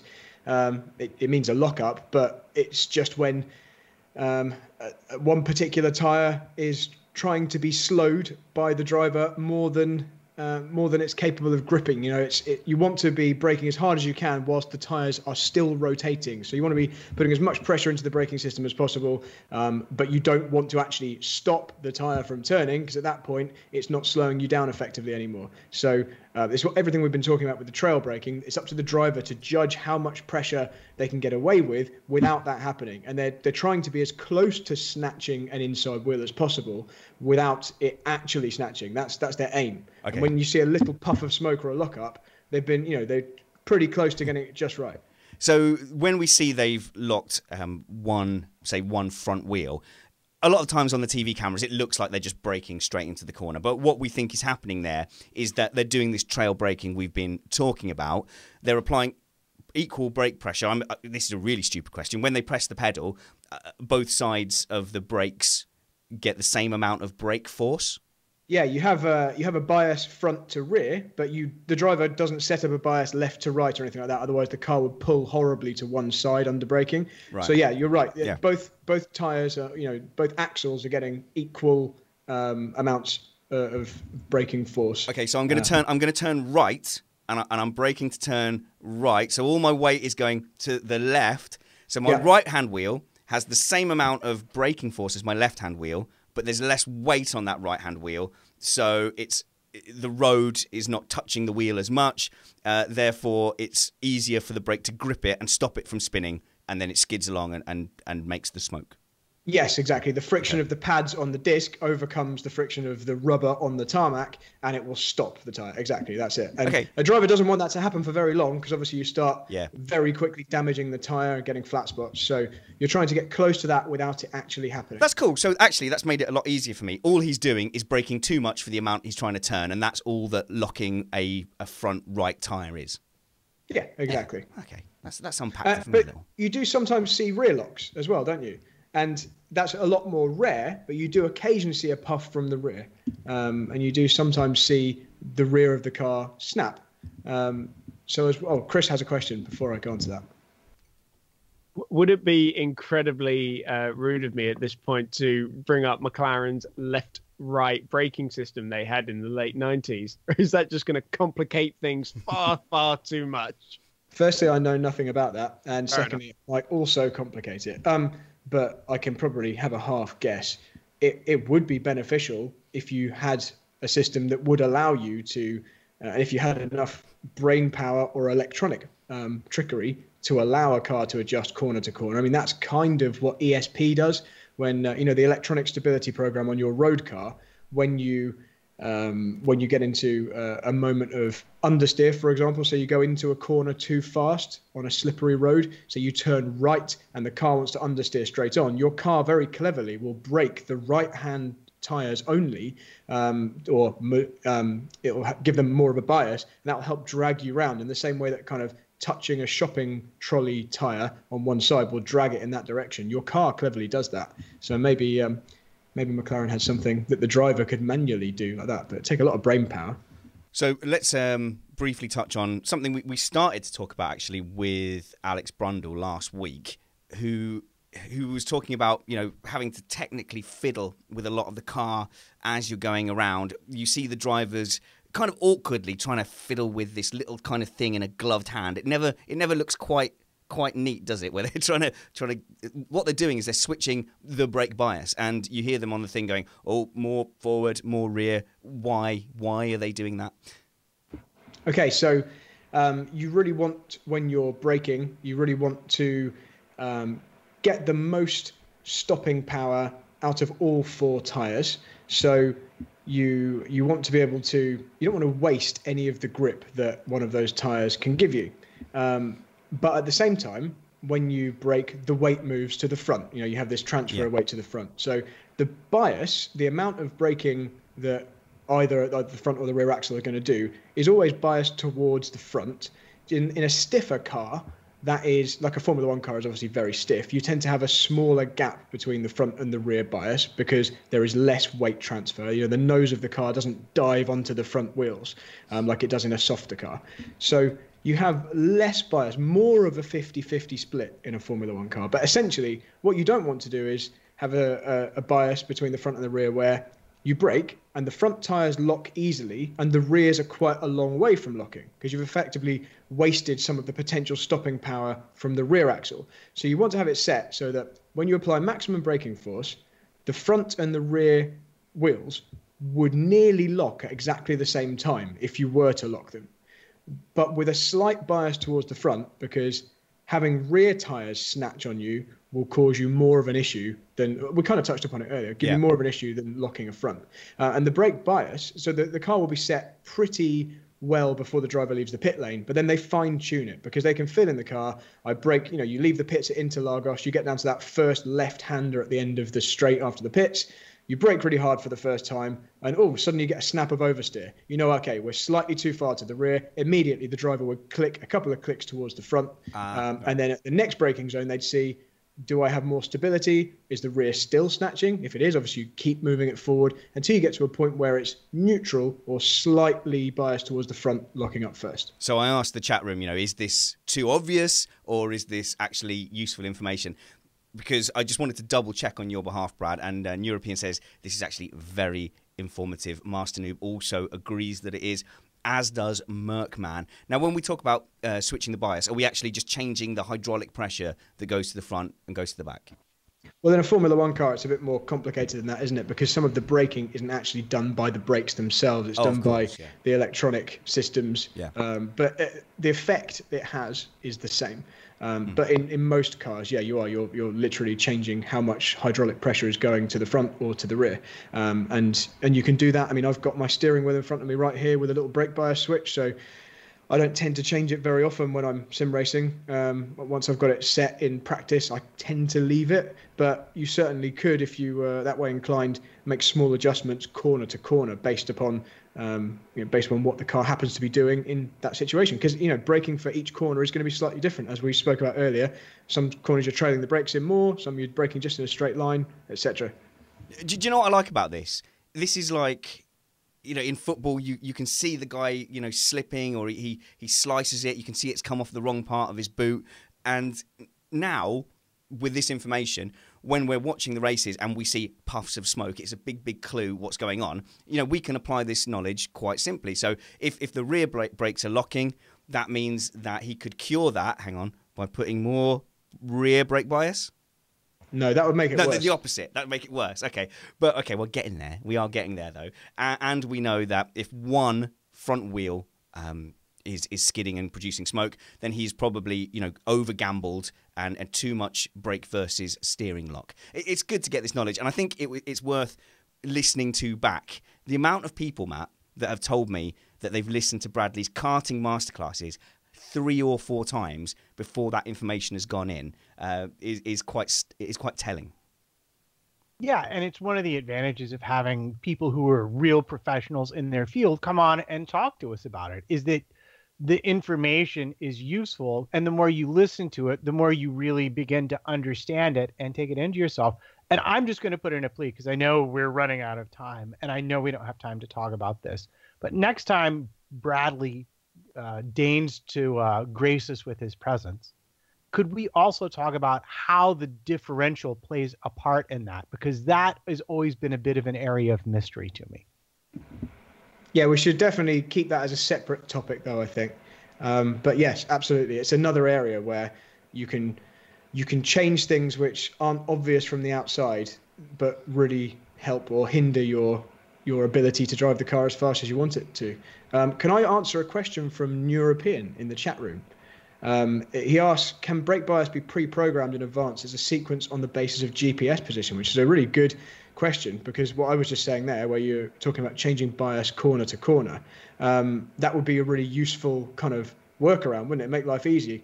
But the problem is the grip you have from a set of tyres isn't uniform throughout a race or even a stint.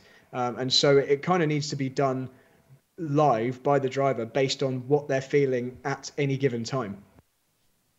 There was a similar thing trialed in MotoGP, I think, where the traction control would vary depending on the bike's GPS position. And I think there were a couple of issues, because if you lost the GPS position, then you'd be a bit screwed, and you had riders crashing out all the time because they didn't have enough traction control. So that's one for the maybe pile, perhaps. Yeah, that would be another potential issue with that system. Well, Brad, you can come on any time to cover these issues. But Chris, the reason motorbikes crash is because they lean over, and if you lean to one side or the other, then you fall down. I don't know why it's taken the motorcycle community so long to acknowledge this. Bradley Philpot, I want to ask you one final question. And it's one of these, all the things you wanted to know about racing but were too afraid to ask. You could all turn around and facepalm right now, and there could be people thinking I'm even more stupid than they already think I am. But I'm not sure I know what carrying the speed means. And it's been said so often during commentary, oh, yeah, no, he's good at carrying the speed. He's carried the speed there. Now, there's two potential meanings. A, it could mean you just keep going really, really fast deep into a corner and you've carried so much speed in there. Or it can mean that you've done your braking in advance and then you're able to keep accelerating through a corner. Please clear this up for me. Okay, so carrying the speed really just refers to not over-slowing the car. So as we were talking earlier, probably the first thing we spoke about, where if the apex speed or the minimum speed in a corner is 30 miles per hour, you don't want to be doing that speed right up until the moment where you have to be going that slow. You could equally be going too slow earlier on in the corner than that. And carrying the speed just means you've maintained the maximum achievable speed for as long as possible. So how do I know whether it's the sort of corner where I want to get my braking done and be accelerating through it, or how do I know where it's the sort of corner where I want to be Lewis Hamilton style, stamping, squealing on the brakes before getting on with it? Is there a secret to unlock? When I'm approaching a corner, how do I judge how I'm supposed to attack it? So, first of all, this kind of leads on to racing lines, which we should cover at some point. But you can't take a corner in isolation. You can't have a corner on its own, a little picture of it, and say, this is this kind of corner, because a corner is affected by what comes before it and what comes after it. And how you're going to approach that is going to massively be dictated by what speed you're doing when you get there and what direction you want to go and how fast when you leave there. So it's not a completely clear-cut straight answer, but as a general rule, the more gentle corners, you'll have to do it less. And the more the tighter corners, you're going to have to brake more. That's a kind of very simplistic way of looking at it. Okay, here's a common scenario for a lot of us who go out and do a bit of corporate karting on our work dues or missed Apex dues. A lot of outdoor karts have hairpins that lead into each other, have a lot of hairpins, because I guess that's a good way of forcing a go-kart to have to hit the brakes and slow down, especially with the outdoor karts.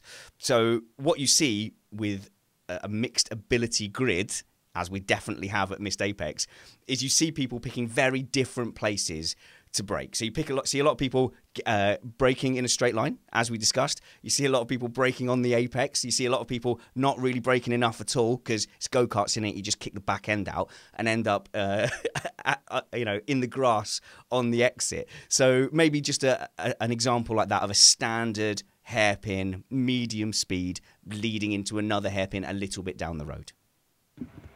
So what question are you actually asking? How you'd approach that particular corner? Well, you see a lot of different speed management through those corners. Which one's correct? Well, oh God, I'm going to say it. It depends. Okay, it completely whichever way is quickest for that particular corner.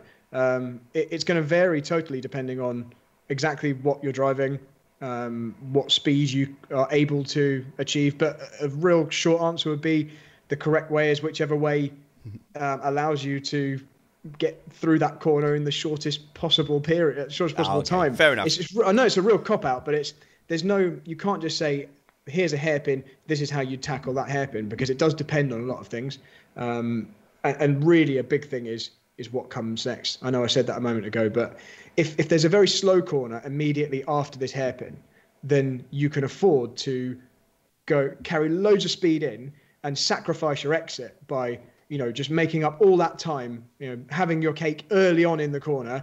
And it doesn't matter that you're going a bit slower on the exit, because the next corner is slow anyway. Whereas if you've got a very long straight following that, then the emphasis is going to be a lot more towards getting a very clean, fast exit. So you can't barrel on in really quick. And you could even see the exact same picture of a hairpin. And I've actually done this sometimes when doing tuition sessions with people, giving them a picture of a hairpin. And it's kind of a trick question, saying to them, what's the racing line into here? Draw this with a biro, what racing line you should do here. And when they do it, no matter what they do, I then can add on a different corner on the exit and say, well, but is that the correct one? Now you've taken to this situation. And that's purely to highlight, just to get people thinking that just because they've learnt a way to do a particular corner, how to approach a corner, just because this other corner looks the same as that on this other track, it's not necessarily the fastest way to do it. So the answer really is it depends. So, but generally, if I've got a long straight at the end of my corner, I want to sacrifice a bit of the entry to make sure I'm on the power nice and early. And if there's a complex of corners, then perhaps the further corners are more important. So I need to sacrifice, I can afford to be a bit rougher into the corner, knowing that there's not too much gas to apply. Yeah, you have to decide what you're going to compromise, because there's going to be a compromise somewhere. You can get the fastest possible entry, but if you don't make the corner and you go really wide on the exit, you're going to be slow, and vice versa. So sorry, go on, Matt.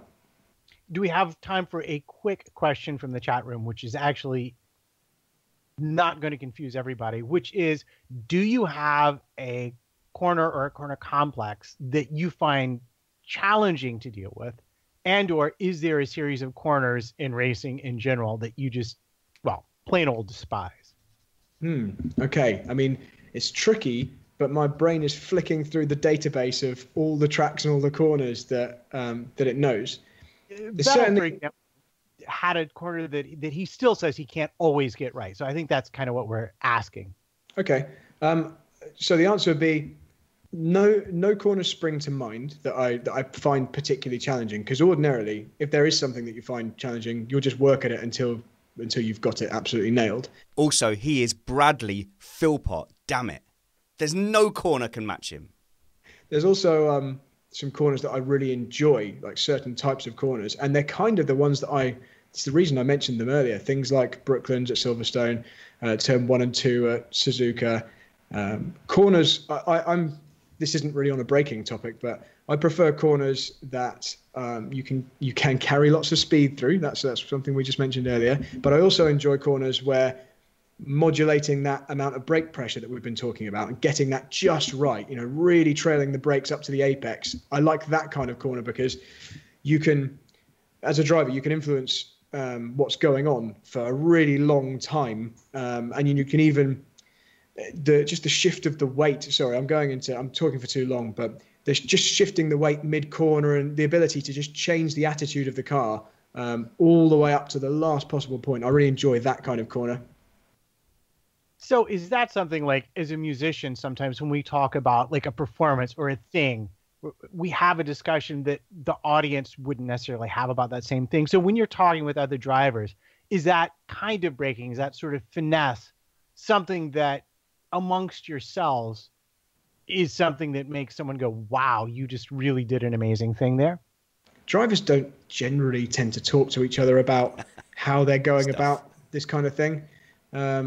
I can't remember many conversations other than in maybe indoor karting where that's been the case. And I'd say that's probably because I don't consider myself, an expert. I'm all right, but I'm not as good as the very best guys in the world at indoor karting. And so I would sit and talk to them about specifically how they're finding lap time at certain parts of a track. So I guess maybe it depends on how much of an expert you see yourself at a particular thing. But certainly most car racing, I'd rather look at the data than talk to a driver about how they're doing it. I'd rather have a look at the data and see where I can improve that way. Well, certainly to us, Bradley Philpot, you are 100% an expert. I guarantee you, audience, that this man is in no way as humble as he comes across on the podcast. He is very aware of his own skills, and we're incredibly lucky to have you on here. And we hope that it's not like the magic circle, where when magicians give away the secrets, they are sort of disbarred and kicked out. But you're giving away a lot of the driver secrets. Hopefully you keep some in reserve. Where can people go to keep up with your videos? You do YouTube videos, and of course you do a karting championship and some racing of your own.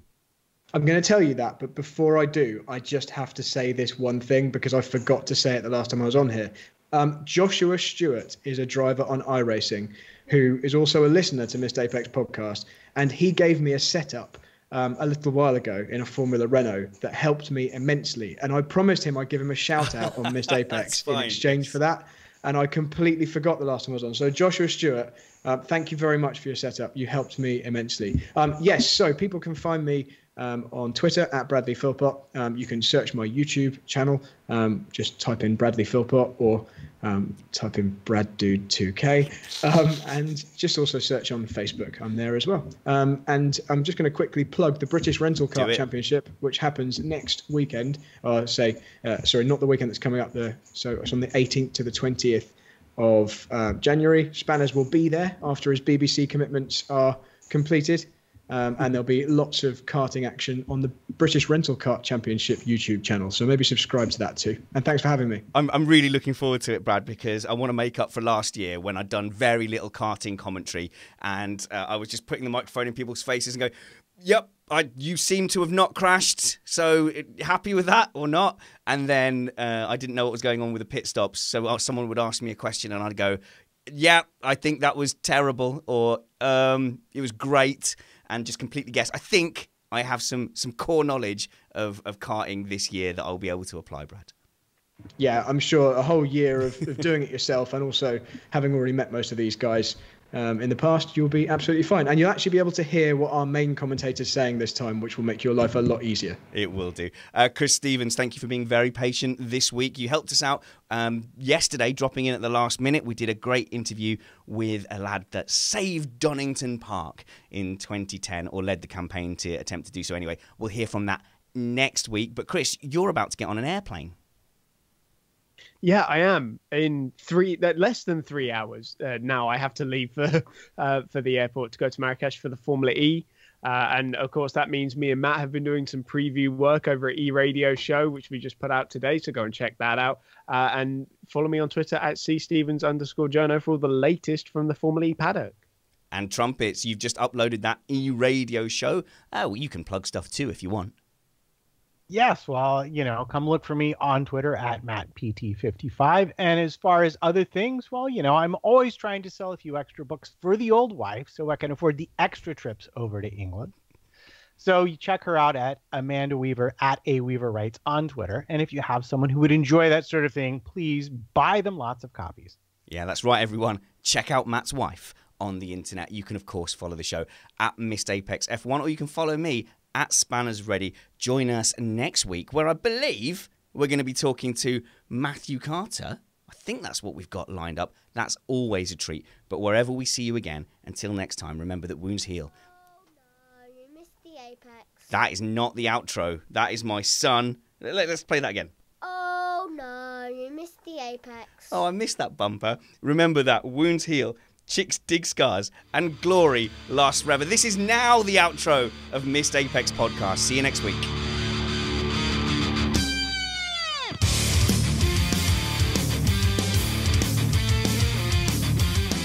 Someone reminded me that we used to have a bumper of my son going, "Oh no, you hit your buddy."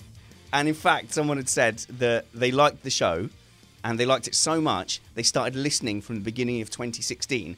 And I was like, oh no, tell you what, keep all that information to yourself, because I am certain that I've said things that are the complete opposite of what I'm saying now. And do you know what I used to do back in 2016, Matt, that I so rarely do now? Comment of the week. Comment of the week. Oh no, I've got a bumper for that. Comment of the week. This is the part of the show where I ask Matt to pick 3 candidates, and then we invite either the panel or our subject matter expert to choose a winner. Matt will then go on to read 17 comments, and then we'll get Matt to pass and defer over to Bradley Philpot to choose the winner of Comment of the Week. Trumpets. All right, we will start off with Phoenix 2K1. He, referring to Botas, should have a Tash, then we could have Motas. I like that. Yes, everyone petition Bottas now, just so we can do that. Right. With regards to, I believe, you and Chris in a simulator, Chris is faster than Stroll on a simulator, mind you. Well, no, because that would make him faster than Ocon. Because as we now know, Lance Stroll is the world's fastest ever simulator driver. And along those same lines, sounds like a Ferrari team message. Chris is quicker than you, Spanners. Please confirm. Oh my! It was one time when we had like 8 laps. Right, Stevens, I would never choose willingly to invite you to my house, but I'm going to have to do it now because I've got a pretty sweet setup. So come here, come to the sheds. We'll record a show and we'll see who goes faster. In fact, I've got some VR here as well. Oh, nice. That's a listener donation. Shout out actually to Sam Watley for sending over his DK2 Oculus developer kit. VR iRacing is something to behold. Great sim racer as well, Sam Watley. Shame he got taken out by Chris Daines in that last race. And as far as you know, may have already been taken out in the iRace that is happening as this episode is released. So, Bradley, do you have a favourite comment of that batch? Well, I haven't seen Bottas with a beard. Can I throw in an extra one as well? Go for it, yeah, of course you can.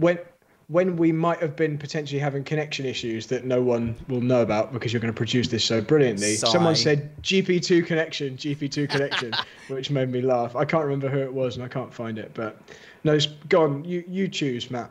Go for it. I'll leave it. Well, I've done reading, so you do not want to throw back to me at this point. Oh, sorry. Well, Spanner's asked me to choose between yours. So I assumed he'd finished because I asked him to read out 3 and he'd read out 3. All right, let's hear the remaining 14 candidates. There's only 3 more to go. What? 3? Driver 0 makes it sound as though Philpot is contagious. By Ray Thompson. Yeah, Patient 0. I didn't think of it like that. All I meant was, when it comes to driver experts on Missed Apex Podcast, Bradley Philpot is the alpha and the omega. I should have said alpha driver, shouldn't I? Charles Ford personally cannot wait to see the lane system applied to the Charlotte Oval Track section. Oh, it's going to be carnage. But yeah, like I said, I'm a new convert to oval racing. And then the last one is we go back to Phoenix 2K1. Bradley Philpot, approved by Billy's. And Billy being what I feel is a hate word towards less able drivers such as myself. Go on then, Trumpets. Let's have a winner. It's a hate word. Oh, it's up to me. I thought Brad was going to give the final I word. don't think he's paid enough attention. Oh well, no, I have approved by Billy. It has to win. I don't hear the word Billy enough in my new job, so yeah, I was approved by Billy's because that's a factual statement. Let's do it. Comment of the week. Well done, fella. Right, well, I don't know. We might get censored by iTunes for using that hate word. Okay, see you later, guys. Thank you very much. I didn't realize comment of the week is where you were actually going with that. What do you mean? When you were asking Matt about something that you do back in 2016. Yeah, it was a joke because I was saying I used to remember comment of the week. Yeah, no, I didn't realize you were deliberately setting that up. Oh, right. No, you fit into that perfectly. That is exactly what I was going for. You interrupted and I went, Stevens, you dare to interrupt my funny joke? Yeah. Jan Roger Kvitberg, sorry, because he's just leaving now. And he mentioned something earlier. He said my microphone moving around. It was sorry. No, it was a bit more than normal because you were an instructor. When you're on the panel, just talking about the race, you're just talking, you're fine. But you're in instructor mode, and your instinct is to like move your hands and like. Oh, I'm really sorry. Like that, so it's also because my hands are freezing and I'm alternating which one I'm sitting on. That's genuinely what's happening. Yeah. I'm changing between left and right hands because they're so cold. But you can use the Van Gene approach, can't you? Which is to, like, just to sort of ferry it around like that and just sort of. Oh, I've got to get it back, and then if I can just... I'm sorry. That's all right. No, it's all right. It was fine. How annoying did that sound? On the wild side. Oh, that's funny. No. It's fine. And by the way, Brad, I do literally have a stand for a desk grip. So this is yours. This is coming to you the next time I see you. Cool. This one. That'll make the pod look Anyway, even better. when do you need a summary by? Because like I actually have to go to work now. I need a summary by Sunday. I think I can manage that. Thank you. Saturday would be great. No, we're going to run. So Matt, you run. Bye. Goodbye. I'm gonna have to go shortly. See you. Yeah, no, just hang on just a sec. So there you go. So just live stream. Just so you know, we are going to cut down on we got into the habit of sort of hanging around for half an hour and then cutting that out as patron waffle. That's been a lot of fun. However, it has just meant that I'm not sleeping enough when it comes to the evening. So we're not doing that anymore. And also, Bradley Philpot has that look in his eye of like, oh, has she text? Has she text, Brad? Is that? Oh yeah, no, I'm already in trouble. Can I tell you the two things why I'm in trouble? Go on then. She went and had an expensive haircut 2 days ago, and you didn't notice. I didn't notice for like 5 hours. Oh no! I noticed when I looked. I just was busy. I was cooking dinner when she came home, and then I was answering BRKC questions. How long ago was that? This was like 2 or 3 days ago, and I got into bed, and she said, "It's been 5 hours, and you haven't said anything about my hair."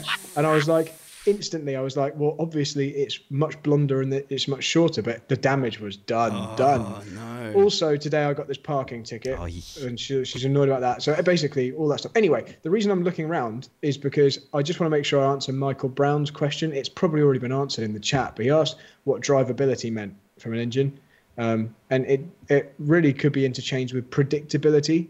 From a driver point of view, you want the amount that you press the pedal, the amount you press the throttle pedal to be the same amount that the engine responds effectively. You want it to be nice and linear.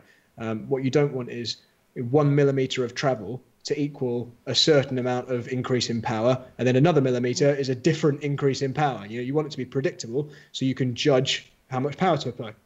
That's what drivability is.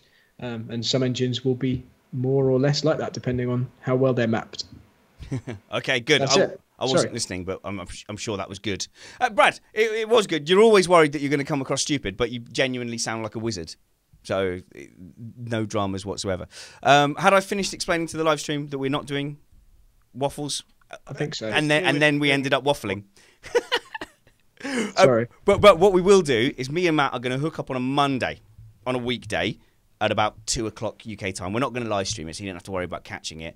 And we are going to chuck that at the Patreon stream. Obviously, me and Matt as the main beneficiaries of that. Although the whole show benefits from that, because without the Patreon, I think we might not be here right now. And I can go into more detail in the Patreon stream of why that is. But we will just chuck that to you guys, and it will be a very deliberate waffle. in that it will be Matt and I talking about kind of inside baseball, what we're doing with the show, and a little bit about our lives as well as F1 in general. So, Chris, of course, you're welcome to join us as well. Thank you. Good. I'm going to say goodbye to everyone. Brad's video's gone, so assuming he's run away. No, I'm still here, but I was just trying to change my camera. But it obviously hasn't worked. So yeah. No, well, we don't want you to have your missed Apex passes rescinded. So we want you to. Wrong one, dude. You're upside down, and we can see your whole setup. Oh, that's because that camera gets flipped when I stream it, so that's why it's upside down. But look at that! You can still see. Look at that rig! I've got a steering wheel clamped to a desk. It's a horror show. Look at that! And I'll show you one more before I go. Honestly, pedal cams are the best. Are those Uggs? No, they're not Uggs. They are what do you call it? They are Adidas pit lane trainers. I'm sorry, Adidas. I don't know. I thought that's what they're called. So you can see how stiff my brake pedal is compared to. Go on, do it. Brake pedal. Snap on that brake pedal. Accelerator, clutch, and then brake pedal. See how it doesn't. Look at the difference in the movement. Like, that's the. Boom! That's maximum braking. Do you heel and toe much? How do you? No, I don't. There's no need because I'm not driving manual cars. I'm driving paddle shift cars, so I'm left foot braking. So in the MX-5, do you not have to? Nope. Nope, I don't heel and toe in them. I have a button on my steering, so I've engineered my way around it. I've got a button on the steering wheel, so I can effectively finger heel and toe, and it's much quicker. So here's the pedals that Brad gave me, and this is with the rubber block taken out, and it's still a lot stiffer than the one I was using before. So, but you see how it really travels forward. If I move this from the bottom, you can see. Yeah, if the block was in that Brad left me with when he gave it here, it would go like that, like a centimetre at most, and he would still think that's too much. It's a bit much. But anyway, all right. Having said we're not going to waffle, we've waffled on. Good night. Brad, can I borrow you for 2 quick minutes? Yeah, okay, but we are going off the stream, so see you later. No, that's fine. I just need to talk to Brad. Actually, go off the stream because I need to talk to